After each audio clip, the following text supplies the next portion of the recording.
मंत्र सिद्धि में अभी हम लोग इस बात पे एक एक स्टेप पे गौर कर रहे हैं कि किन किन कारणों से मंत्र की सिद्धि में बाधा आती है। दूसरी मुख्य बाधा विचारों की होती है, वाणी की होती है, भाव प्रेषण की होती है।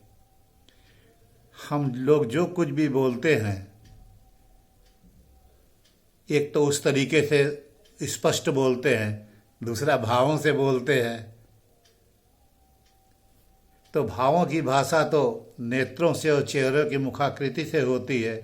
तीसरी बोल नहीं रहे लेकिन हमारे विचार कुछ बोलते हैं, एक भाषा वो भी होती है। तो विचारों की भाषा दूसरे को के विचारों को भी प्रभावित करती है। और चौथी होती है जो हमारे तीनों से नहीं, अंतरात्मा से निकलती है। जैसे हम किसी को से बहुत दुखी हो गए तो हमारी आत्मा उसको कोसती है, या हम बहुत किसी से प्रसन्न हो गए तो हमारी आत्मा उसको आशीर्वाद देती है। इन चारों को अलग अलग नाम से शास्त्रों में दिया गया है। तो अगर नाम याद करने के चक्कर में पड़ जाएंगे तो मूल चीज तो चली जाएगी, इसलिए नामों को हटा दिया गया। इन चारों की ही तरंगें निकल करके वातावरण में फैलती रहती है। तो वो वातावरण सिर्फ पृथ्वी नहीं, ब्रह्मांड अनंत अनंत ईथर तक जाती रहती है।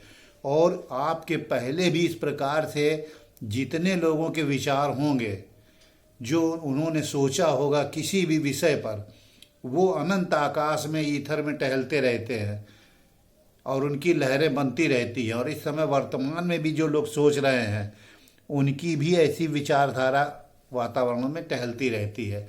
आपकी जिस प्रकार की विचारधारा की फ्रीक्वेंसी मिलेगी, इन चारों की अगर एक जगह हो गई जाकर के जुड़ करके, फिर आपको उस तरीके की बड़ी बड़ी विचारधाराओं का एकदम ओवरफ्लो आपके ऊपर आएगा, बहुत बड़ी मात्रा में।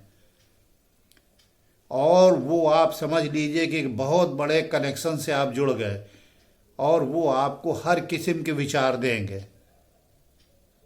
और उन विचारों को आपका शरीर मूर्त रूप में लाएगा तभी, जबकि वो इस योग्य होगा कि उन विचारों के फ्लो को समझ करके और उनके हिसाब से कार्य को कर सके। इसीलिए मंत्र सिद्धि में पहले ये कहा जाता है कि आप अपने शरीर को दुरुस्त कीजिए, आप अपने विचारों को दुरुस्त कीजिए, उसमें से फालतू और इस प्रकार के विचारों को निकाल दीजिए बाहर।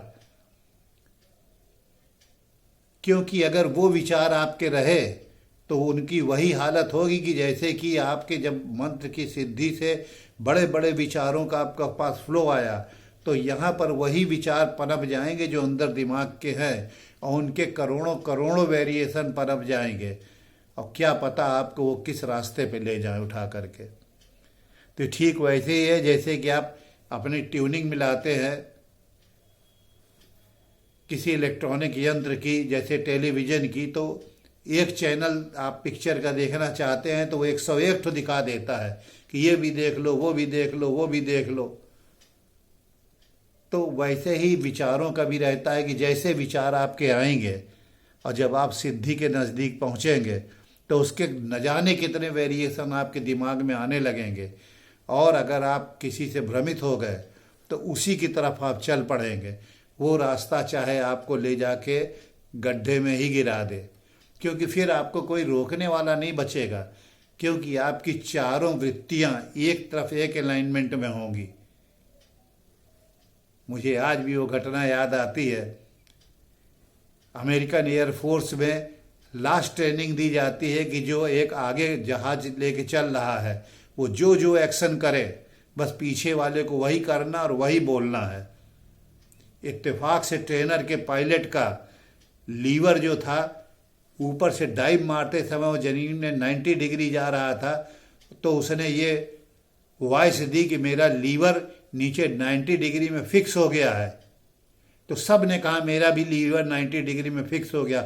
उसने कहा नहीं, मैं सही में कह रहा हूँ, मेरा लीवर खराब हो गया है, 90 डिग्री में फिक्स हो रहा है, और अब मैं जा रहा हूँ, जमीन से टकरा जाऊंगा, तुम लोग अपने को फ्लाई ओवर कर जाओ। तो उन लोगों ने भी कहा, तीनों ने, कि हाँ मेरा भी जहाज 90 डिग्री में फिक्स हो गया है, मैं जमीन से टकरा जाऊंगा। और वो तीनों जहाज भी उसके पीछे जाके एक के बाद एक चारों टकरा गए। आज भी वहाँ की हिस्ट्री में लिखा हुआ है। उन लोगों को सबको अवार्ड दिया गया, ये बताया गया कि देखिए ओबीडेंसी क्या होती है।